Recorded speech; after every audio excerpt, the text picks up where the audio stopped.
عبدالقادر طلبک فرزند روحانی از اسلام روی گردانید، سر و صداهای را در شبکه‌های اجتماعی ایجاد نموده است. مثلا همین انسان‌هایی که دعوا دارن امروز روزنامه‌نگاری بحث برانگیزی که امروز شبهه رو مطرح میکنند و یعنی که مردم دیده دانسته به عباره عربی تضلیل، یعنی راهگم زنانیدن مردم، راهگم زنانیدن عوام به عباره های زیبا. الان خاطر رسالت پیغمبر صلی الله علیه و سلم به این دنیا اومد، مهیمن بر همه کتاب. بله، و من یبتغی غیر الاسلام دینا فلن یقبل منه و هو فی الاخره من الخاسرین. و هر کسی که بجز از شریعت اسلام دیگر شریعت را قبول میکند از اون قبول نیست. اما این کاملا باطل است و این سخن است کاملا بی اساس از نقطه نظر علم و تحقیق. یگانه دینی که از جانب خداوند نازل شده و تشریع شده این دین اسلام است، از آغاز هستی تا آخر دنیا. این الدین عند الله الاسلام. به نام خداوند بخشنده مهربان. السلام علیکم دوستان گرامی، شما را به این برنامه خوش آمدید میگوییم. با همگان معلوم است که بعد از آنه که عبدالقادر طلبک فرزند روحانی از اسلام روی گردانید، سر و صداهای را در شبکه‌های اجتماعی ایجاد نموده است و ایشان در مصاحبه های خود نسبت اسلام و تاریخ اسلام شبهه های را مطرح نموده است. از این لحاظ ما استادان را به مهمانی خود دعوت نمودیم تا جواب خود را بر این شبهه ها بگویند. حالا در مهمانی ما قرار دارند استاد ابراهیم سید نوری‌دین، پژوهشگر علوم اسلامی و دکترانت رشته تفسیر قرآن کریم، و استاد ادهم حیدرزاده، نامزد علم تاریخ و ختم کرده دانشگاه مدینه منوره، و اینچنین استاد عبداللطیف ازهری، ختم کرده دانشگاه ازهر شریف و پژوهشگر علوم اسلامی. استادان را خوش آمدید میگویم. شبهه اولی را که این روزنامه‌نگار مطرح نمودند، حالا نوارش پیشکش شما میگردد. شبهه‌ای که این روزنامه‌نگار دعوا دارند چنین بود که دین زردشتیه قدیمترین دین است. و بعدا خواستم بفهمم که همین دین از کجا تا کجا. آموختم دیدم که اولین دینی که یک خدایی رو اعتراف کرده است، اولین پیامبری که خب صلای یک خدایی زده است، این عرب نه، از خونی ما زردشت. نیای من که در خونی من جریان دارد، خونی او فرزن 3000 سال پیش، 3700 سال پیش. و بعدا تورات رو خواندم، انجیل رو خواندم، تیبیتک رو خواندم، کنفوسی رو خواندم و همین کتاب هایی که دعوای آسمانی دارند خواندم و به خلاصه آمدم که چشمه اساسی همین اوستا و زردشت است. استاد عبداللطیف، نظر شما در این باره چیست؟ بسم الله الرحمن الرحیم و به نستعین. سرآغاز گفتنی هستیم که دین تمام پیغمبران این دین مبین اسلام بود. از حضرت آدم علیه السلام آغاز کرده که ایشان 1000 سال عمر دیدن و در دوام عمر خود و فرزندان خود یکتاپرستی را تعلیم می دادن و حلال و حرام را برای آنها می فهموندن. بعد از حضرت آدم علیه السلام این فرزند او شیث علیه السلام و پیغمبری مبعوث گردید که آن هم تعلیمات دین مبین اسلام را پیش می بردن. و بعد از شیث علیه السلام حضرت ادریس علیه السلام و پیغمبری مبعوث شدند. یعنی که اولین دین مبین اسلام بود و اولین پیغمبرها این حضرت آدم علیه السلام و فرزند او شیث علیه السلام و ادریس علیه السلام بودند. و در آیت 128 سوره بقره میبینیم که ابراهیم علیه السلام میگوید هنگامی مناجات با الله متعال با فرزند خود اسماعیل علیه السلام ربنا وجعلنا مسلمین لك و من ذریتنا امة مسلمه. پروردگارا چنانی که ما را در سابقه بر این دین اسلام استوار نگه داشتی، همین گونه در آینده ما را هم بر این دین استوار بگردان. خب از اینجا معلوم میگردد که دین تمام پیغمبران این دینی مبین اسلام بود. تشکر زیاد استاد. این روزنامه‌نگار ادعا دارد که یعنی بر دین نیاگان خود برگشته، بر دین زردشت. آیا شما چی گفتنی هستید در این؟ اینجا یک نکته را باید ذکر کرد که تحقیق و بررسی کردن در تاریخ و تمدن یک ملت این معنی آن را ندارد که ما باید به دین آنها برگردیم. برای مثال اگر ما بینیم در جمهوری مصر عرب صدها سال است که مصری ها تمدن فرعونی ها را تحقیق میکنن، بررسی میکنن و حتی مومیاهایی که پیدا میکنن در آثارخانه ها میگذارن. ولی تحقیق کردن و بررسی کردن تمدن و تاریخ یک ملت این دیگر مسئله است و برگشتن بر دینی باطل که در حالی که 99% جامعه تاجیکستان مسلمان هست و تحقیر کردن ارزش های این دین این مسئله دیگر است. سلامت باشید استاد. استاد هم نظر شما در این باره چی است؟ ما همین نظر استاد طبق حدیثی که پیامبر علیه السلام و ما فرمودند نحن معاشر الانبیاء ابناء علات دیننا واحد و شرائعنا مختلفه. یعنی ما پیامبر و پسرای علات هستیم. یعنی در شرح علات گفتن که پدر یک و مادر دیگر. اینجا یعنی که دین را عقیده را تشبیه دادن به پدر، یعنی که دین یک است و شریعت ها مختلف است. خیلی استاد تاکید کردن در بدایت حلقه، یعنی که این دین در نزد الله تعالی اسلام است و همه پیامبران دعوتشون به اسلام بود.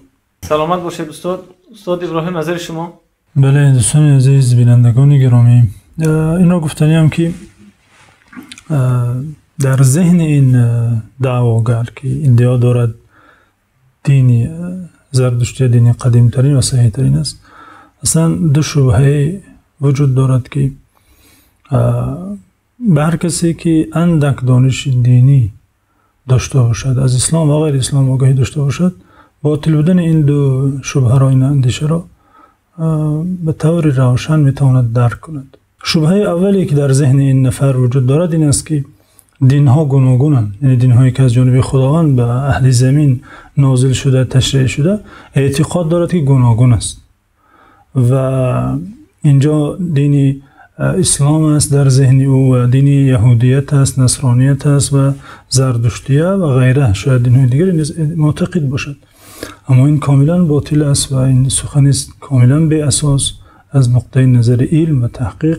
یگانه دینی که از جانب خداوند نازل شده و تشریع شده این دین اسلام است، از آغاز هستی تا آخر دنیا. این الدین عند الله الاسلام.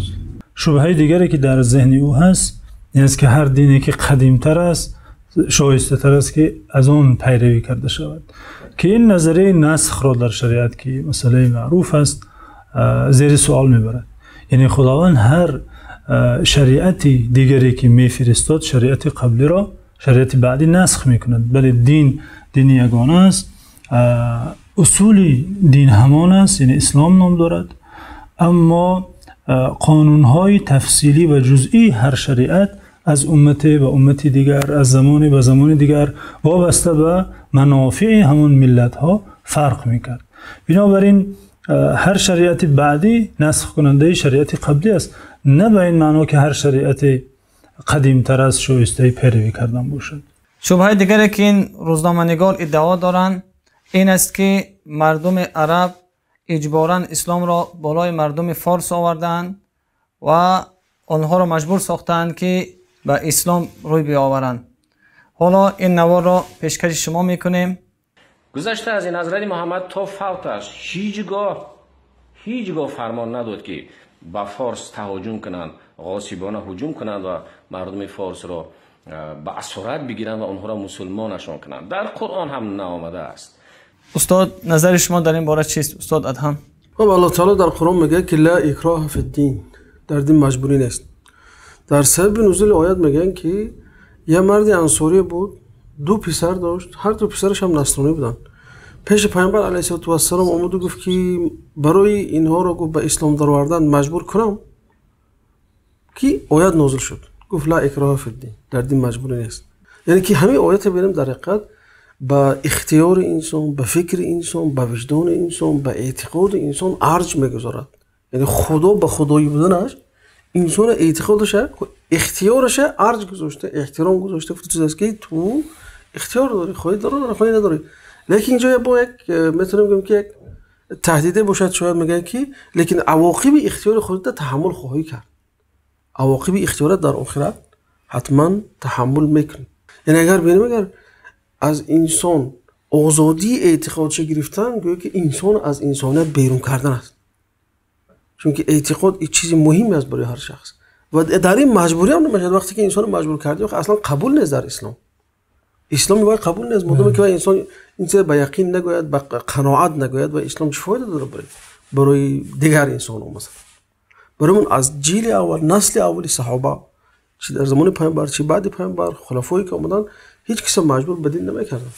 برعکس مثلا همین انسانایی که دعوا دارن امروز روزنامه‌نگاری بحث برانگیزی که امروز شبهه رو مطرح میکنند و یعنی که مردم دیده دانسته به عباره عربی تضلیل، یعنی راهگم زنانیدن مردم، راهگم زنانیدن عوام به عباره های زیبا. ببینیم خود دین همین مثلا مطرح کنیم. وقتی که زردشت اومد و گشتاس به دعوت کرد و به دین خودش درآورد، یکم خود زردشت علیه مردمی تهران که ما تهرانی هستیم، اصلا مردمی مثلا اون طرف امودریا جهاد اعلام کرد، رفتن تهرانی رو کشتن. خود اسفندیار که پسر گشتاس بود رفت ارجاس بکش و در دانشنامه مزدای اسنا که دانشنامه یعنی که انسیکلوپدی همین دینی زردشتی هست، یعنی مبد نوشته کسبه، میگه که ارجاس بگرفت هم شیوه قتلش میگه که ارجاس گرفت دستش یک تا پاش یک تا گوش برید، یک چشمش سوزون به یا برای بودم که به چشمش سربی آب کرده شده رو یعنی به یک شیوه قتل کرد. و وقتی که پیش رستم رفت فخر کرد، گفت که من خاک گفت تهران رو به زمین یکسان کردم، من خیلی آدم کشتم که خاک دیده نمیشد. برعکس اینها دین مردم مجبور میکنن، مردم تحمل میگه چی میکنن. یا که همون شیوه قتل مانی هم بین وقتی که از دین اینها کمتر پا بیرون نهاد، گرچه که بعضی میگن که همین مانی هم یک گروه عرفانی همین زردشتی است، لیکن و کشتن پوستش کاه جو کردن، زنده به زنده پوست شکنده کاه جو کردن. بعد اون یک قتل داشتن، شیوه قتلی که در اون زمان خصوصا میگه این چه مبدا استفاده می‌بردن. خود همون انکویزاسیون اسپانیا و اندلس میگه که یک قتل نامش 9 قتل بود، از اینکه 9 مرگ میگفتن به فارسی. انسان اول چلیکاش می‌بردن، بعد دستش از بندش می‌بردن، بعد از اورنجش، بعد از کتفش جدا می‌کردن، پایم عیناً به همین شکل. این شیوه شکنجه رو همینها ایجاد کردن، پیدا کردن برای خاطری که انسان از دینش برآمد، همین شیوه رو استفاده می‌بردن. یا اینکه نصرانی‌ها بین استاد مثلا در زمان قسطنطین وقتی که دین نصرانی را قبول کرد، برای اینکه دین پادشاه شد مجبور کرد مردم خودش هم دین قبول کنند. حالا که از این پیش از قبول کردنش مردم شکنجه میکرد که چرا دین عیسی رو قبول کرد، چون که اونا بت پرست بودن. خب بنابراین همین دعوایی که مردم مجبوری کرده باشند بالای خود اونها میشه تطبیق کرد، نه بالای مسلمان ها. استاد میشود که اندونزیا و مالزی رو همچون دلیل پیشنهاد کرد. البته خب مردم هیچ که لشکر نکشیده است، هیچ که از اونجا قدم نمونده است بجز تاجرها و مسلمان تاجر که از ایمان میرفتن، وقتی معامله و صدق و وفای و انسانیگری و آدمیگریشون دیدن اونا اسلام آوردن. هم فیلیپین، هم مالزی، هم اندونزیا، هم دیگر همون جزیره هایی که در اطراف اونجا بودن. معذرت استاد، یک حقیقتی که اینجا جا دارد ذکر کرده شود این است که مردم این منطقه، مردم فارس، یعنی در تمام ساحه‌های علمی و اختراعی حیات برای این دین خدمت‌های خیلی شایسته خیلی بزرگ کردن که تاریخ گواه است. یعنی سوال اینجا سوال منطقی به وجود می آید که اگر ملت به زور شمشیر اونگونه که ادعا دارند به این دین در آورده شده باشند، یک نفری که مجبور دین را پذیرفته، آیا می تواند که از او چون این خدمت‌های نسبت این دین صادر شود، تقدیم شود، پیشکش گردد؟ برعکس چنین نفران اگر مهارت ذهنی و هنری قلم دارند، برعکس برای ابطال عقیده این دین، برای ویران کردن اعتقاد و شعارهای این دین خدمت میکنن و زحمت میکشن. اما میبینیم برعکس این مردم خدمت این دین کرده. یعنی امکان ندارد که مردم مجبور به این دین آورده شده باشد و این گونه خدمت ها را کنند. عقل نمیپذیرد. سلامت باشید سلام. مثلا گریم بعضی خبرشناسای معتدل هم در اروپا، مثلا گوستاف لوپون که بسیار مشهور از فرانسوی، میگه که تمدن اسلامی عالم وحشانیت اروپا رو به انسانیت کشید و در آورد و مکتبه کتابخانه های آنها رو سرشار از سرچشمه های که بای و غنیه کردن. در گفته دیگرش میگوید گوستاف این شرقشناس و جامعه شناس مشهوری فرانسوی است و تحقیقاتش خیلی ارزش‌های علمی دارن. میگوید جهان مثل فاتحان عرب با رحمتر ندیده است. حتی در ایران حالا میلیون ها یهودی وجود دارد، ارمنی ها وجود دارد، در مصر قبطی ها میلیون ها وجود دارد، کاملا حقوق هستند. سوریه تقریبا 15% مردمش کریستیان است. بله. یعنی سوال دیگر بازم سوال منطقی پیش می آید که اگر این مردم به زور شمشیر اگر به این دین آورده شده باشند و آنها این دین و عقیده تحمیل کرده شده باشد، آن زمان که زور شمشیر برطرف شد چرا دوباره به دین خود برنگشت؟ یعنی پس دینشان، ایمانشان از قناعت شخصی، از اطمینان دلشان بوده. و این چنین می شود سوال دیگر که اگر اونها آمدن و به مجبور اینجا را فتح کرده باشند، چرا خود آنها در اونجا سردار نشدن یا که والی شهرها نشدن؟ این شود این هم همچون سوال. بله، پیش از من میخوام چیز قید کنم که یعنی که بین فتح اسلامی و بین استیلا، خیلی که بسیار میخوانم در مثلا برنامه درسی هم مثلا کلمه استیلا استفاده میکنن، استیلاگران عرب، مسلمان ها استیلاگر باشن. اصلا خود همین زردشتی ها استیلاگرن. چرا؟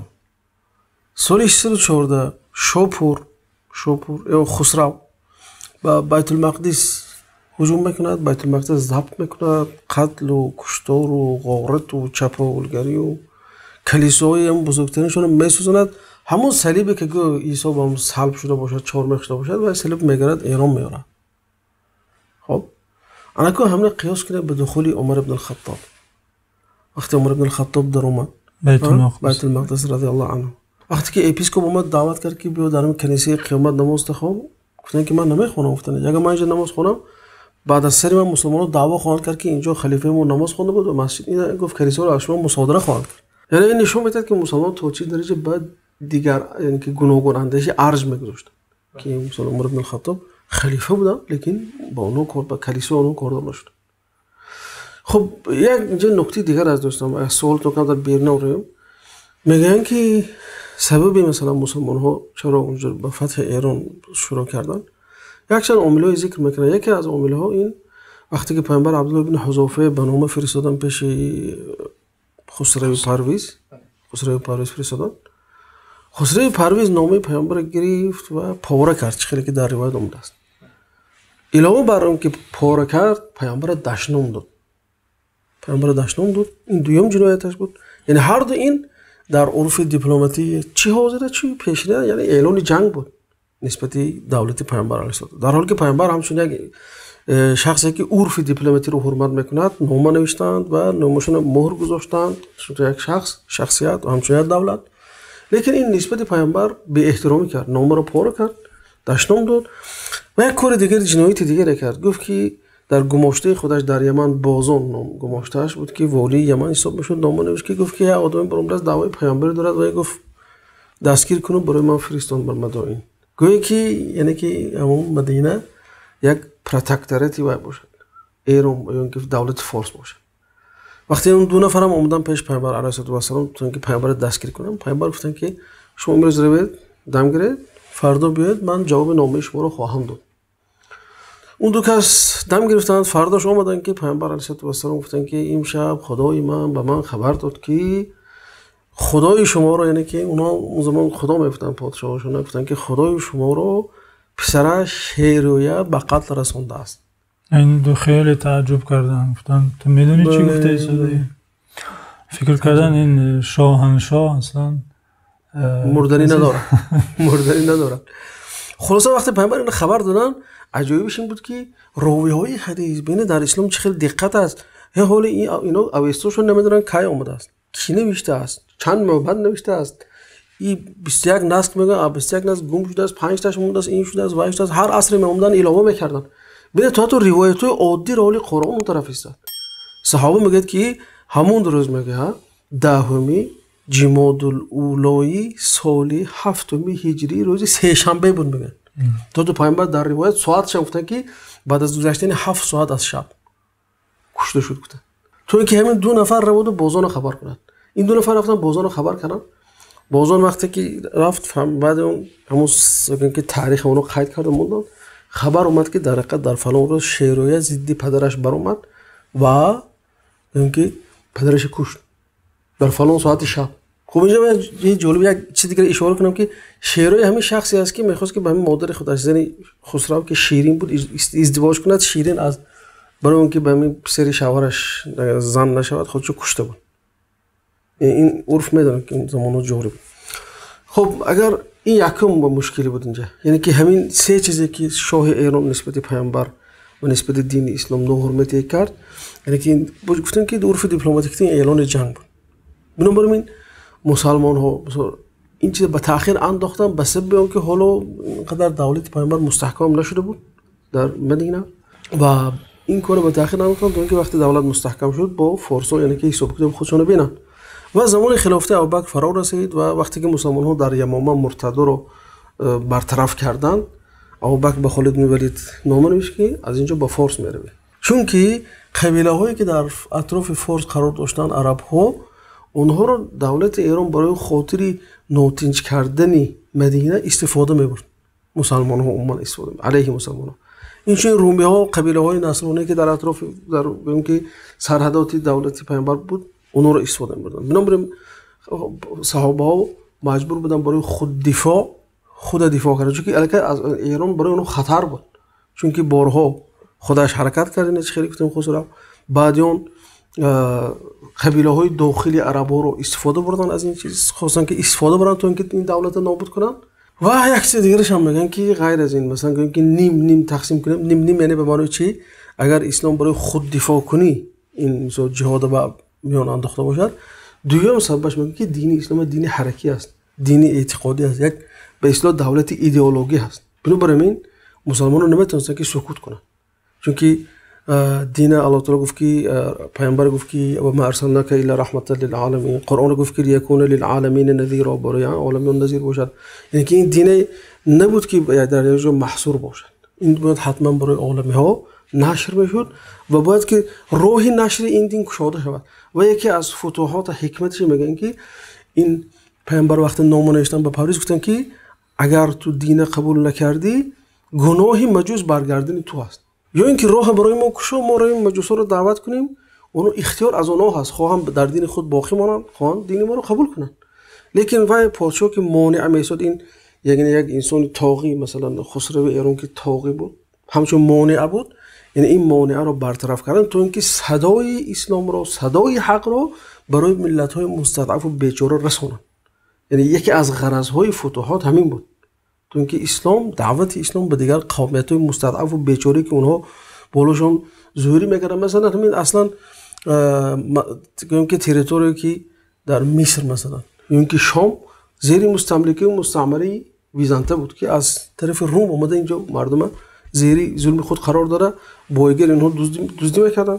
این طرف عراق مثلا در زیر سلطه فارسا بود که اونها هم بایگری این قوم غارت میکردن و یک نمود هم کمک به این مستضعفا بود، هم راه شدن به خود مردم تهجایی تو اینکه چی از همین اسلام، از سرچشمه اول اسلام برای خود معلومات گیرن و دیگر اختیار دیگر از طرف اونها از. بنابراین وقت پیامبر وقتی صحابه رو فرستادن مثلا در جنگ خیبر هم ببینیم، در دیگر غزوان ببینیم، میرفتن میگفتن که یا اسلام بیاره ها، یا اینکه جزیه، یا اینکه جنگ میکنه. و هم ربعی ابن عمر وقتی بر رستم هم صحبت شد گفت که به خدا گفت برای ما گفت از جزیه دادن شما که از پول مال دادن تو اسلام شما برای ما بهتر است. یعنی فکر نکنید که ما برای مال آمدیم پیش شما. یعنی همه عامل ها سبب شدن که مثلا مسلمان ها به فتح فارس و فتح بیزانتا دست زنن. شبهه دیگری را که این روزنامه‌نگار مطرح نبود این است که نه در قرآن و نه در احادیث پیامبر دین زردشت را دین باطل خوانده نشده است. حالا یک جا نوار را میبینیم. از همین رو در یکم حدیث حضرت محمد سخن در باب کافری، بدینی، مشرکی زردشتیان، مجوسیان، گبران نه آمده است و در یکم سوره قرآنی است. خب گبران، زردشتیان، فارس ها را بی خدا، مشرک، کافر نگفته اند. در یکم آیت قرآن است. استاد نظر شما در این باره چیست؟ در حقیقت جواب این شبهه خیلی جواب آسان و از بدیهیات دین است، از ابجدیات تعلیمات اسلام است. پیش از این که ما دانیم که آیا درباره دین زردشتیت در قرآن و حدیث چیزی آمده یا نه و این دین را آیا دین کفری خوانده شده یا نه، باید معنای ایمان و کفر را اولا فهمیم. ایمان یعنی چی؟ ایمان یعنی باور داشتن، اعتقاد داشتن به هستی خداوند، به وجود فرشتگان، به پیامبران خداوند، به کتابهای خداوند و به فرارسی روز آخر و به تقدیر نیک و بد. کفر یعنی چی؟ کفر یعنی به همین مجموع همین ارکان کاملا ایمان نداشتن و یا به یکی از این ارکان منکر شدن. اینجا دقت نماییم که یکی از ارکان ایمان داشتن به پیامبران است.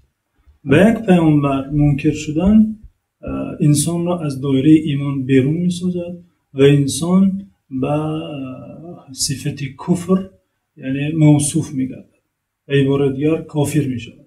بدین خاطر در آیه های قرآن دهها بلکه صدها آیه است که این قضیه مسلم معروف را تقریر می کند، تأکید می کند که هر کسی به نبوت آخرین پیامبر محمد صلی الله علیه و سلم ایمان ندارد از ملت اسلام بیرون است و کافر است.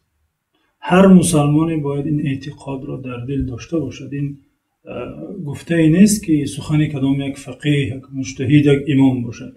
این مسئله است که در صدها آیه قرآن آمده است و در صدها حدیث صحیح تاکید شده است. مثلا خداوند عزوجل می‌فرماید والذین کفروا بآیاتنا اولئک اصحاب النار هم فیها خالدون. کسانی که به آیات ما کافر شدند دوزخی هستند. آیات خدا یعنی از جمله آیات خداوند قرآن کریم است.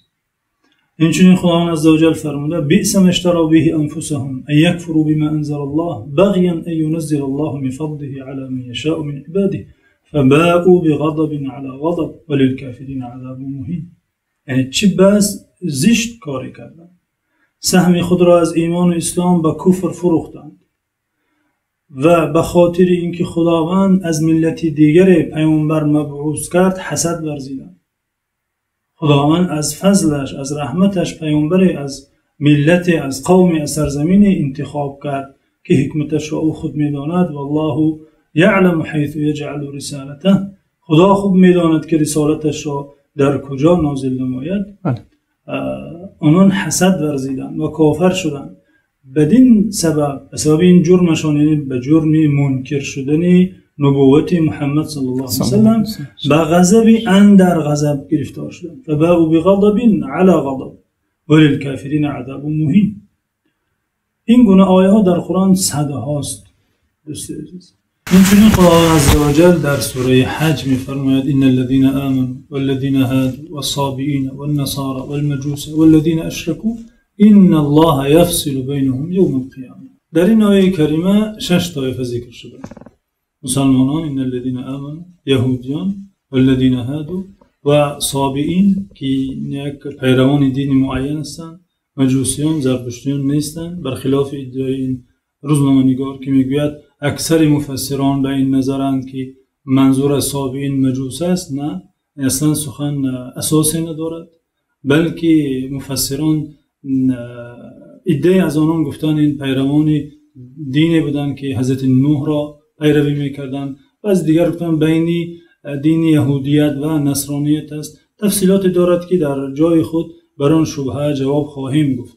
اما اینکه اکثر مفسران سابعین را مجوس تفسیر کردن این کاملا خطاست و یک سخنی به نهایت بی اساس است.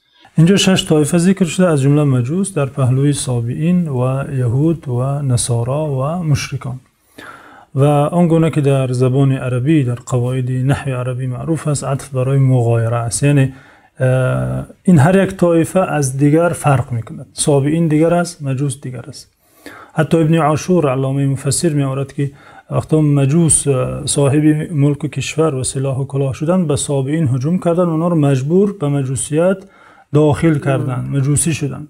یعنی از نگاه علمی هیچ ارزشی ندارد، هیچ اعتبار ندارد این سخن که سابعین همان مجوس است. نکته دیگر این که اینجا میگوید مجوس به کفر و به مذمت در قرآن ذکر نشده. در زیر این آیه کریمه امام طبری و امام ابولیث سمرقندی، امام نصفی و اینچنین امام واحدی و امام زمخشری در کشاف میگه اینجا 6 طایفه ذکر شده. الادیان 6 5 للشیطان و 1 للرحمن. 6 دین اینجا ذکر شده، 5 تاش دین شیطان است، 1 تاش دین خداوند رحمان است.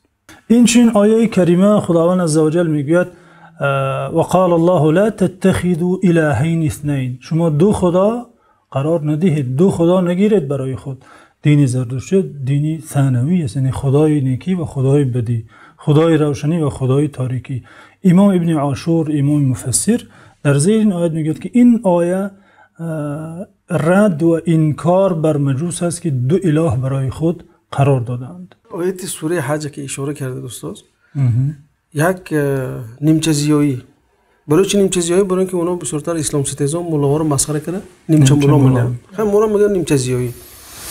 میگه که چرا میگه شما این قدر به زرتوش هجوم دارید، به مجوسیت هجوم دارید، در حالی که در قرآن آمده است، در این آیه سوره حج ذکر کرد.